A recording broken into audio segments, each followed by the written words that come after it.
Golden here, and I'm going to talk to you today about it's easy for you to get rich. Well, what I really mean when I say it's easy for you to get rich, it is easier to create wealth now than it's ever been in human history.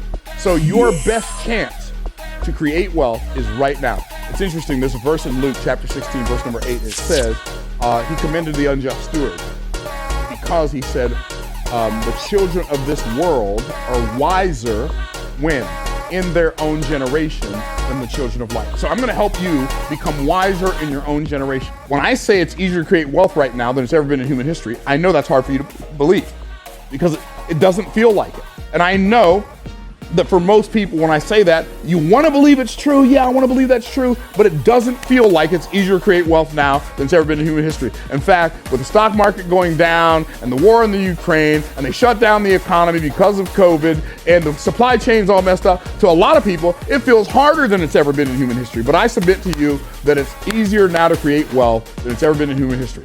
Then Myron, why does it feel so hard? It feels so hard because most people can't make a living or having a hard time making a living in the present because they're trying to make a living in the past. What does that mean? They're trying to make a living in the past. If they're attempting to do something that worked for their parents, worked for their grandparents, worked for their great-grandparents, but it doesn't work anymore. I've got some really good news and some really bad news. Here's really good news. You don't have to have a college degree to be successful. I've got some really bad news.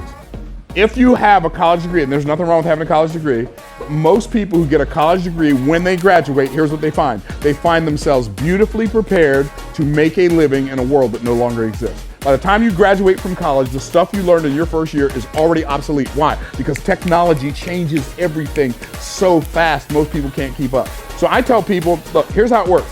You can't, everybody who's ever created wealth, like new wealth, most of the people who did that, they did it because they created wealth in their own generation. They weren't trying to make a living in the past. What do I mean? Well, what I mean by that is I teach this concept called the history and mystery of wealth.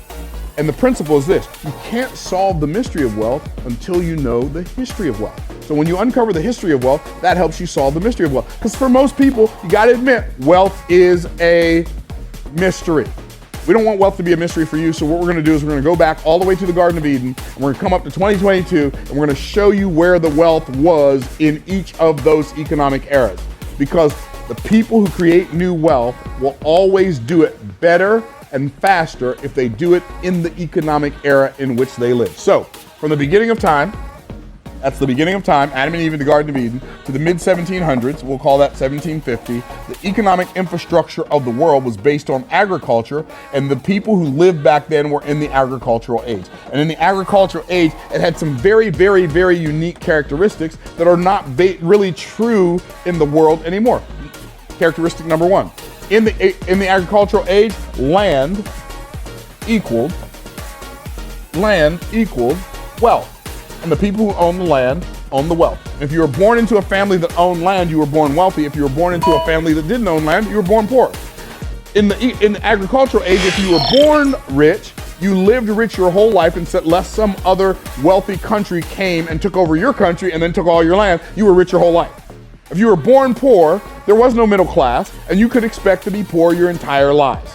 But guess what? The rich people owned the land, but they didn't want to work the land, so what would they do? They would make a little space on their property for some poor peasant farmers to live. Those poor peasant farmers would work the land. They would bring them all the wealth of the land. And when they brought the wealth of the land to the lords and the ladies, that's where we get the term landlord from. The landlord was the person who owned the land. To the lords and the ladies, they would give those people, those peasant farmers, enough food to exist and be strong enough to farm the land again the next year. That's the agricultural age. And in the agricultural age, land equal wealth. I'm gonna tell you another unique thing about the agricultural age. In the agricultural age, if change happened, it happened so slow that you would not notice any worldwide change in your whole lifetime. You remember the verse in, I think it's in Genesis chapter number 8 or chapter number 9 and verse number 22, it says that as long as the world lasts, day and night, hot and cold, summer and winter, seed time and harvest shall not cease. Well, here's why it took so long to create wealth. Everything was slow in the agricultural age. Why? Because you planted in the spring and you reap the harvest in the fall. You had one harvest season per year. You didn't have 10. You had one. So in order to make more money, in order to have more wealth, you had to have more land to grow more crops in that same amount of time period. So you had the beginning, and then you had plant time, and then you had the gestation period, and then you had harvest time. So everything happened very, very slowly. And people didn't live very long back then. It would work from the time the sun came up to the time the sun came down. They didn't have technology. There were a whole bunch of things they didn't know. People would die young. People would die of all kinds of diseases. And pretty much, if you were born poor, you lived poor and you died poor. If you're born wealthy and nobody came and took over your country, you're born rich and you live rich and you died rich. Well, what happened in the 1700s? In the 1700s, somebody figured out a way to create machines that would make farming the land faster. In the 1700s, and distributed, like you had the railroad in the 1700s to the mid 1900s to the mid 1950s. We had the new economic era, and that was called the industrial age. And in the industrial age, watch this: machines equaled wealth, and the people who own the machines own the wealth. But in the industrial age, wealth was created much faster, and much bigger wealth was created in the industrial age than in the agricultural age, and was created much faster. Why? Because we had machines that took processes that would take men like months to do, and machines could get it done in a couple of days. So now we've got this machinery that does this thing, and from the mid 1700s to the mid 1900s, machines equaled wealth, and assembly lines were created during that time, and factories were created during that time, and you had tractors and trains and all of these, Smith & Wesson, they came up with this whole concept of specialization, and all of these things happened during the industrial age. Now, in the industrial age, it lasted for a couple hundred years. In the industrial age, what's fascinating about that is a bunch of things were created. The concept of retirement was created in the industrial age. Retirement didn't exist before the industrial age. They created these things called where the people go on strike. What's that called when people go on strike? Unions. They created unions, labor unions in the industrial age. In the industrial age, one day what happened was I'm working in my factory. I'm working down there in the factory. I'm doing a really, really good job. I'm working harder than all the other guys in the factory. My boss comes down. He says, "Myron, you're doing such a good job in the factory. Since you're working so hard, we know we can trust you. If you'll go to school at night and get a degree, you won't have to run this machine anymore. When you graduate, we'll make you a manager, and you can run all the people who run the machine." Guess what I went home and told my children? "Hey kids, here's what you do. You study hard, you go to school, you get good grades, you graduate, you go off to college, you get a management degree, and then you can be successful, and you can skip working in the factory, you can go straight into management." And in the industrial age, that made sense, and that worked then. It worked for my parents. It worked for their parents, but it didn't work for me. It didn't work for most of you.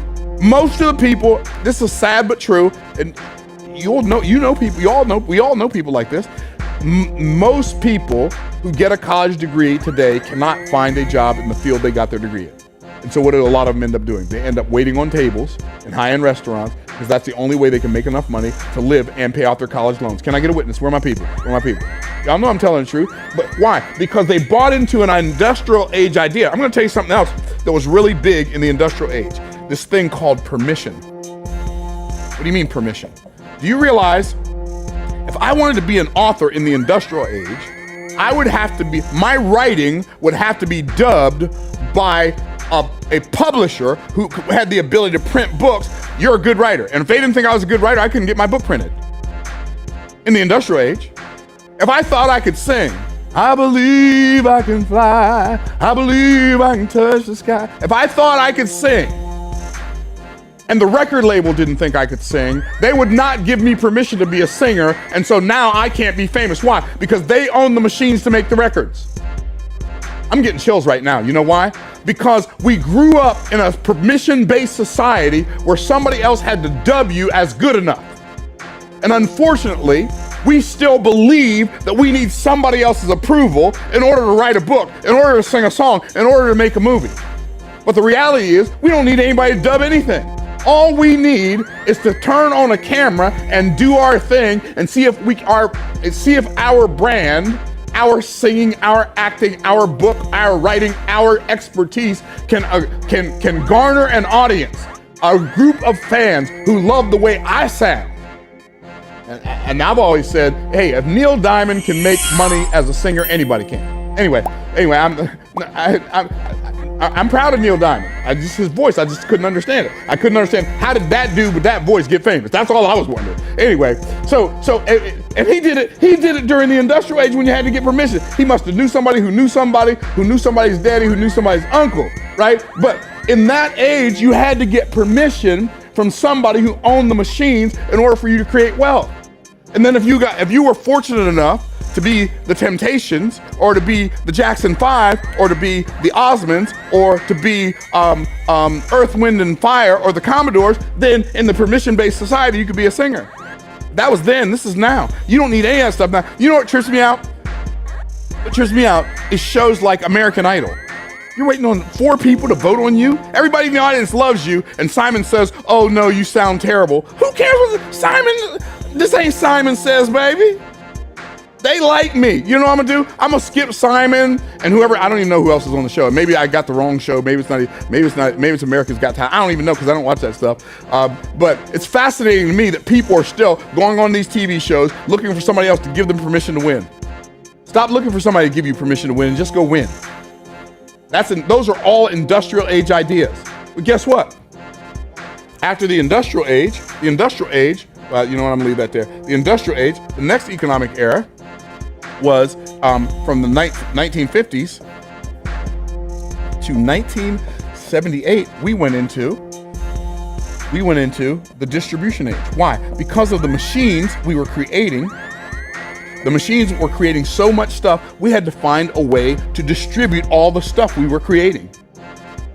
Isn't it interesting to you? It's interesting to me. Isn't it interesting to you that every economic era in the past created the economic era that replaced it? Oh, snap. And so in the distribution age, outlets equaled wealth. And when outlets equal wealth, the people who own the outlets own the wealth. And guess what was created during the distribution age? Franchising was created in the distribution age. What else? Discount stores, right? Discount stores were created. What else? Malls were created. What else? Infomercials were created. And people created millions and millions of dollars in all of these. Direct sales.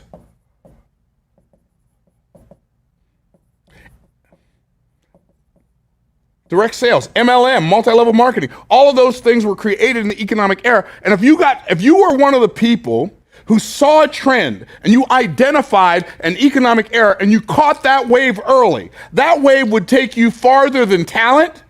It would take you further than talent. It would take you further than it would take you further than skill. It would take you further than a degree, because you identified an economic era and rode the wave that was there instead of riding the wave that used to be there. This was game changer for me. Most people are having a hard time making a living because they're trying to make a living in the past. A job where you sold your time to the highest bidder, that was a good idea for mom and them, for daddy and them, grandmama and them. That ain't a good idea for me. Okay. What happened in 1978? 1978, this thing was invented called the personal computer. So 1978 to 1994, we went into the technology age. And guess what in the technology age? Tech know-how. Tech hyphen, that should have been an H, but who cares? Know hyphen how equaled wealth. Tech know-how equaled wealth. And people who knew how to create technologies, new technologies, those were people who owned the wealth. And guess what happened? 1978 to 1994, we saw Bill Gates. We saw Steve Jobs. We saw Steve Wozniak. We saw Michael Dell. We saw all these people who knew how to create technologies getting rich, and we called them billionaire babies. And do you remember, some of y'all are old enough to remember, that in the mid-1980s, everybody wanted to go to school to be a computer programmer. I want to learn programming. Y'all remember that? But the problem is, the people who started going to school in the 1980s, because they wanted to be Bill Gates, they got there too late, because Bill Gates started programming computers in 1968. He was getting himself ready before the age even got here. And so technology, how did we get ushered into, you know who one of the people was who ushered in the technology age? Sam Walton. Sam Walton had all these Walmart stores, and what did he do? He was having a hard time managing inventory, so he recruited some IBM executives and some IBM programmers, some IBM programmers to program software, inventory control software, so every time they sold something at the cash register, it told the inventory people in the back room so they knew exactly when to order the next tube of toothpaste. Every economic era is creating the need for the economic era that replaces it. What happened after that? Well, 1978, 1994, 1994. Here we go. We're coming into a new era, y'all. 1994 to 2003. What happened? We went into the information age. This is the first age in economic history, world history, where you didn't have to own something to create wealth. It was the people who controlled the flow. They controlled the flow of information. Those were the people who owned the wealth. You can't own information. Who can own the fact that the sky is blue? Nobody. Who can own the fact that grass is green? Nobody. So guess what? You can't own information, but guess what you can do? You can control the flow of information. And if you can gather all of this data and all of this information, and you can control where it flows, and you can start a search engine like Google or Yahoo, so interesting, or InfoSeek, right? Like some of us don't even, and Ask Jeeves and all the rest of those, we could have created so much wealth if we had done it during the time where that was the era that we were in. That was the information age. The information age is gone. What happened in 2003? 2003 to 2008, we went into what I call the techno, I'm gonna do it this way. We went into what I call the techno, info, edutainment age. What does that mean? That means people who know how to use technology to create information that would educate people in an entertaining way. Those are the people who own the wealth. And we had people in the techno, info, edutainment age like Russell Simmons. He created a new industry. How did he do that? He had an Apple computer that had GarageBand on, and he knew how to edit music. And he started making these sounds and selling these sounds to people he knew. And so without any permission from a record label, he created his own record label and became a billionaire in the techno, info, edutainment age. We have people like Jeff Foxworthy. You might be a redneck if. He created cassette tapes of jokes and comedy routines, and he figured out where his ideal client was. They were truck drivers, and he would sell these cassette tapes at truck stops. He became so rich, he was one of the sharks on Shark Tank.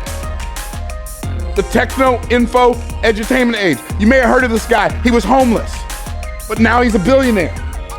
What was he doing? He was selling videotapes of plays out of the trunk of his car, and now he's a billionaire. Why? Because he created his wealth in the economic era in which he lived. Homeless to billionaire. How did he do it? By tapping into the economic era in which he lived. The children of this world are wiser when? In their own generation than the children of light. I'm gonna tell you one of the biggest problems Christians have that are keeping them broke as a joke and ready to choke. You're trying to make a living in the past the way things used to work, and they don't work like that no more. I know this is helping somebody, it ain't just helping me. Well, guess what? 2008 to, I don't know. Now, before we get to 2008, what did y'all notice about all those economic eras? Did you notice from the beginning? This lasted for that lasted for a couple of decades. Okay, this lasted for thousands of years. This lasted for hundreds of years.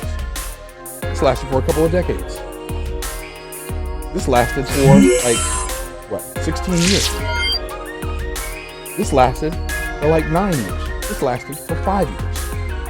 Every economic era is getting shorter. Until when? Until 2008. What happened in 2008? What came out in 2008 that impacted the world in such a great way that it literally shook the economic landscape? It's the greatest economic era that's ever existed, and the first economic era in world history that's lasted for a longer time than the previous economic era. What did we do what was invented in 2008? I'm going to give you a clue. There was something that was invented. There was something that was invented in 2007. What was invented in 2007? An iPhone. Remember that? 2007. July of 2007, the iPhone came out. Okay, cool. What was invented in 2008? The App Store. App Store was created in 2008. Now you say, and by the way, even before Apple came up with the App Store, Amazon was already doing this, but Apple has a way of just taking over stuff. How many of you noticed that? They have a way of taking over stuff. Well, guess what? When Apple created the App Store, and Amazon and Apple brought us into 2008, they brought us into the partnership age. I want you to wrap your mind around this. In the partnership age, people who know how to create and sustain strategic partnerships,